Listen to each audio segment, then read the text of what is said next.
Hello and welcome back, Mystic here. And I am doing another script in my 150 script challenge. I am on script number 8. It is October, which means that it is the month of Halloween. I have done some heady scripts. I get it. I know I haven't been playing with you guys with some fun, crazy Halloween movies. So I thought I'd pick one that is a favorite film of mine. And when it comes to horror and sci-fi, and so I grabbed the script, read it, and we're going to do an analysis on it. But before we get started, just some housekeeping. I invite you to comment. I love that you're here. I love being here talking about scripts. I am a writer. I have some novel that are out there, and I am a screenwriter. And reading scripts is part of my recreation. It's also part of how I develop myself as a writer. And as I always like to say, when you're a creative, you are learning until you're no longer on the planet. Every day is a learning activity, so there's always room to grow and develop. So I read scripts, I read books, I watch films, I watch television. I engage in the process that I am a part of. And I took on this 150 script challenge just for funsies, yes, and to share this experience with you. So I invite your comments. This is a safe place. I always want to make it a safe place for other creatives, other writers. You can comment, give your opinions, but I ask that you be kind and you be respectful as you comment with each other so that we have this wonderful space to play. If you have any questions, please ask me. In the meantime, let's get on with it, as they say. So today, script number 8, I have selected Alien from 1979 and Dan O'Bannon, a story by Dan O'Bannon and Ronner Shusett. This is a sci-fi horror. The director of the film was Ridley Scott. And, I was going to read another one because, as I said in my last video, I put the names of the scripts in a book. I'm such a nerd. And shook it up and pulled the order so that I would not have to stress on what order to do the films in. But I was finding a lot of heady movies, and it is October, so I wanted to have some fun. So I moved this out of order. So now we are going to talk about Alien. And this is a suspense, sci-fi horror. It's about pacing and a little minimalist terror. And if you ever wanted to understand how to terrify an audience with restraint, Alien is the blueprint. So I always start with why I chose this script. So I picked Alien because it proves that sometimes the scariest things aren't what we see. It's what we do, what we don't see. And I wanted to see how this played out in the script. And when I read the script, I can tell you it's sparse, but it is sharp. It leaned into space, both the setting and the character, the claustrophobia, and it reminded me how horror isn't just about a genre, it's about the reactions and the feelings and the sensation that builds up, scene by scene, beat by beat. And of course, in terms of writing films, there's the concept of the final girl. That's the girl that survives at the end, and it introduced us to the greatest final girl at all, Ripley. No fanfare, just functional. So quick story synopsis. If you have not seen Alien, a little bit of a spoiler alert. It focuses on a commercial space tug, a salvage ship called the Nostromo. It answers a distress signal from a distant planet where they find there isn't a cry for help. It's just an automated signal. It's the beginning of the nightmare. One crew member is attacked by a parasitic organism, and what goes on beyond there is nothing they can imagine, as they are all taken out one by one until we get to the end of the film, where we have the one survivor at the end. I always do my heart of the story analysis, where I go through and kind of do my act structure as I read it. So the opening of the film, we find the crew of the Nostromo awakening from stasis. We get to know the dynamics and the hierarchy of the people that are working together, knowing what job they're in one by one. The inciting incident, the ship picks up the mysterious transmission, possibly a distress signal, and is rerouted by company orders to investigate. We have the first plot point where Kane is attacked by the facehugger on the alien planet and brought back on board the ship. Midpoint is the infamous scene in the film where the alien busts out of the chest, and it is terror that has been born. It's like it's a birth scene, but not the traditional birth scene. The next plot point: after multiple deaths and failed containment, Ripley learns the company considers the crew expendable, and that the whole purpose was to get the alien, capture it, and bring it back alive, preserved. The climax of the film is that Ripley, the last survivor, battles with the xenomorph alone on board the escape shuttle, and the resolution: Ripley defeats the alien and escapes into space, exhausted but alive. So the protagonist arc here is Ripley, and what she wants is to do her job and follow the rules, including the quarantine protocol. She's really doesn't have anything else going on with her. Her internal obstacles: she's constantly undermined by other crew members. And then there's Ash, which is a whole different story. And her authority is tested multiple times. She's basically second in command, and she's always being tested. The transformation from team player to lone survivor, that's her transformation in her role. She learns that following protocol isn't enough, that survival means trusting her instincts. And she doesn't do too good with that, to be honest with you. That doesn't work out very well for her. She tends to take the absolute road sometimes, the details of the rules, following protocol.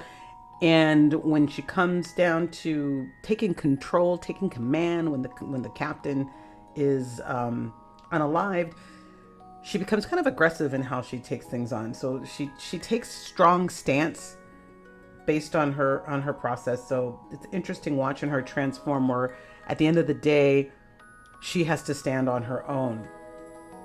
The heartbeat here that I see, the connection, Ripley's rise, it's not heroic in the traditional sense. It's grounded in her self-preservation. She's not trying to save everybody. At the end of the day, she's trying to save herself. She doesn't win because she's the chosen one. She survived because she adapted the way nobody else could. She tried, but they were not the ones. They didn't send a military crew up there. They were just some truckers that were up there, and everybody kind of fell to their own vices and their own weaknesses. Now, the antagonist in conflict, the primary antagonist in this film, this story, is the alien. There's a little bit of play here with the organization, the company, in its desire to obtain the alien. So it's the company that pushed the mission to go to the planet to get the alien. So there's a little bit of that there. But the alien, it is an apex predator. It has no emotion, no morality, just instinct. The secondary, like I said, the secondary antagonist is the company, and the company has two representations. It's represented by the company, the orders to go. So they were awakened early from stasis because the ship sensed or detected the signal. I'm looking at my notes. I write terrible, so forgive me. I can't read my own writing sometimes. But the ship sensed, it detected the signal from the planet, and based on that, woke them up to send them to the planet. So it was the company that was the herald. The company sent them to answer the call, so to speak. But on the ship itself, there's also a representative of the company, and that's Ash. So that secondary antagonist is two representations: the company itself, and then Ash, who represents the company. And that's Ash being the synthetic being whose mission is to preserve the alien, because that's the company's desire. So Ash is always working behind the scenes, kind of messing up things and giving suggestions that don't really work, doing all kind of weird shapeshifter things in terms of an archetype that nobody expected until we find out that Ash is a synthetic, which was brilliantly written, by the way. And the conflict, the conflict with the crew is they're not just battling the alien, they're battling their own kind of devices, their own personality issues, because they're not that kind of team. when you see, like in the second one, which we will be reading that one, I'm probably going to get that one in before the end of the month so we can celebrate Halloween. There's a different dynamic when you send a military or structured group, because there's a dynamic that's wrapped around people have roles, people have their strengths, people have duty, people understand command. These are a bunch of truck drivers and they have their own personalities, so they weren't really geared to come together as a team and fight to save their own lives, which is really well done the way they did this. And then there's betrayal on the team because of Ash, so they have to deal with betrayal within, and they have to deal with trying to trust each other, and they're trying to deal with who's in command, because although they have a captain of the ship, they don't really have a commander. They just have a guy that's the boss. They have a supervisor. And when you're on a job, you have a supervisor, and the supervisor says, okay, the zombies are coming, let's go do something. You're like, who made you the boss? So they have that kind of dynamic, which is really, really interesting and well written as far as I am concerned. Now, as those of you who know, follow me, I love the hero's journey. I'm always looking for ways to apply the hero's journey. So I looked at applying the hero's journey to this story. And so the call to adventure, as I mentioned, the call to adventure was when the company sends the crew and they are rerouted to investigate the signal. The refusal of the call, Ripley, wants to enforce protocol. They don't necessarily have to go. The guy, Dallas says, we got to go. That's what the company says. Okay, that's fine. They go, they investigate the planet. They come back with the alien on the guy's face. Ripley says, we have to enforce protocol. There's quarantine. Okay? There's quarantine, so he can't come in the ship. The interesting thing about that and how this is written is if they had followed protocol, one would say, oh, that would not have happened. Baby, this is an alien. I don't think that that's the case. Somehow we would probably still be here. So I don't think that would have made a difference. But regardless, the quarantine is not enforced because she is betrayed and it's overruled, and they get to bring him in, and it is what it is. The mentor, her mentor here is in the hero's journey is Ripley. My apologies. Her mentor is Dallas. He's the captain. He doesn't offer guidance. He's more of a presence, and if anything, Ripley kind of becomes her own mentor, because Dallas is the supervisor that doesn't really want to do anything but his job. He knows what his orders are, but he's not commanding. And so she has to kind of take on her own mentorship and her own strength, especially when Dallas is eliminated. The trials, boy, does she goes through it. She got the face hugger, the chest bursting, the loss of the crewmates, and learning the company betrayed, learning that Ash is an android, and then having to fight off the alien at the end. She went through many, many trials. And then her transformation, she sheds all the illusions that the company or anybody's there to protect her. She has to take control, and she has to take command and protect herself. And then her return, she is the lone survivor. She escapes. She escapes with the truth. She has the truth. She knows what happened, and she's alone. The ship is destroyed. It's just her and her cat alone in the middle of outer space now, with hopes that they'll possibly be rescued. Primary themes that I found, it's kind of a normal kind of trope: corporate betrayal and the expendability of human life. For the greater good of the need of the big company, the little guy is not important. The illusion of control in the face of the unknown, and when you're in a space of unknown and you think there's control, there's not. Survival through intuition, not through rules and regulations, a hierarchy. And then isolation and how fragile trust can be. The key emotional beats that I found, I think a big important piece to me was when Ripley was trying to enforce quarantine and she was ignored. It really pointed out her need for control, and she held on to that for a while through the story. She even brought that back up when things weren't going well and the face hugger was there. It's like, we probably could have put this on quarantine. You brought this in because you guys overrode me. When Kane returned with the face hugger, it was painful. But then when the face hugger was gone and returned to the crew and everything was fine, it was beautiful. And then we had the moment when his chest burst. There was no turning back from there. Then there's Ash being revealed as a synthetic. It is a crazy, crazy scene that really connects you. Even having seen the film umpty times, reading it, brought it back because you really feel his presence as part of the crew. It was an illusion that he was part of the crew, and it was just beautifully written. And then, of course, Ripley's final battle and the cold space. That was a really great symbolism that she was out there alone, like the lone soldier on the field, out in the middle of cold space, fighting this just demonic friggin' this alien. It was awesome. Symbolism. Mother. The ship's computer is called Mother, which as you watch the film, that always kind of sits with me as you read it.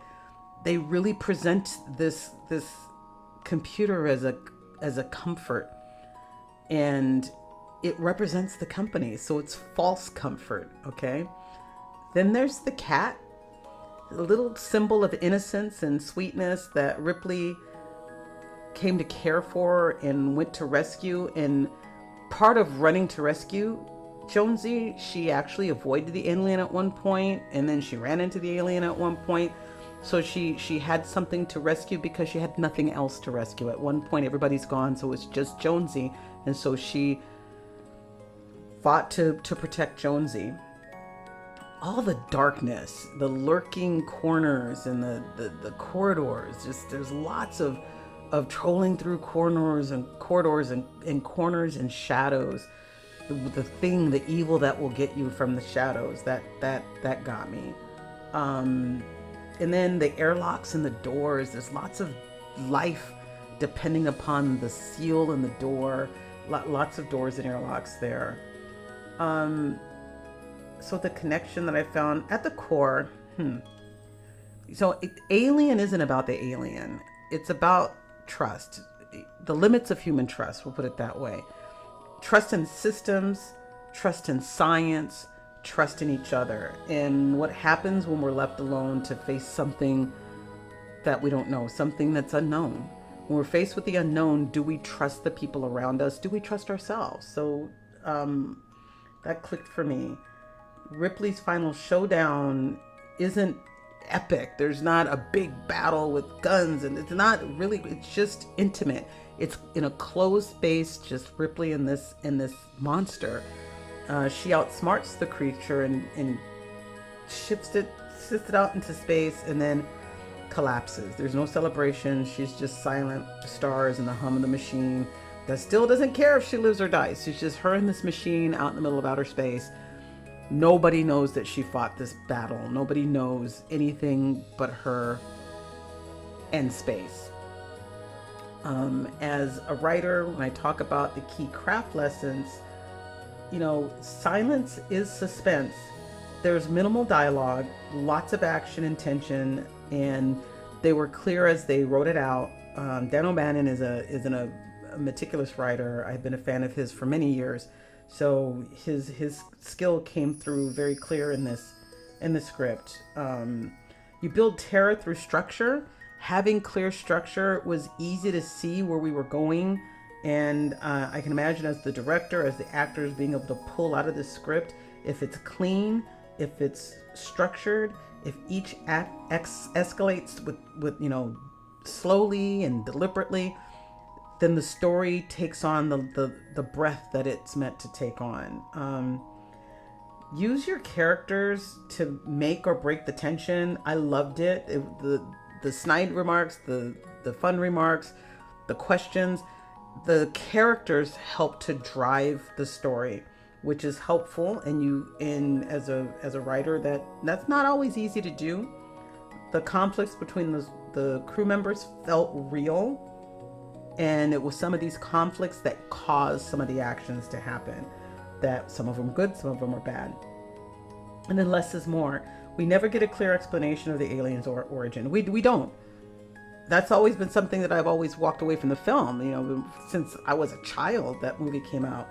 And like, there's the alien and it's over there, and it's through fan fiction and more kind of sequel fan fiction and all the kind of cool stuff where we kind of postulate where it might have come from. But when they wrote this film, we had no idea where the alien came from. And you want to know something? It wasn't important. The way that this was written, we had no idea where the alien came from, and we didn't need to know where it came from. We just knew it was there. And then trust the visual storytelling. Much of the fear was heard or seen or implied through visual cues in the writing, which I thought was really, really awesome. Let me see what else I have here in my notes. I think that's pretty much it. I try to keep these around 20 minutes, so I don't want to dig too deep. I'm probably next month, I'm going to start doing deeper dives and inviting you guys to play with me. So I'll keep you guys aware of when I plan to do that. I always do a personal reflection. So, this script reminded me that story is rhythm. You don't need to rush. You know, you need to let it breathe.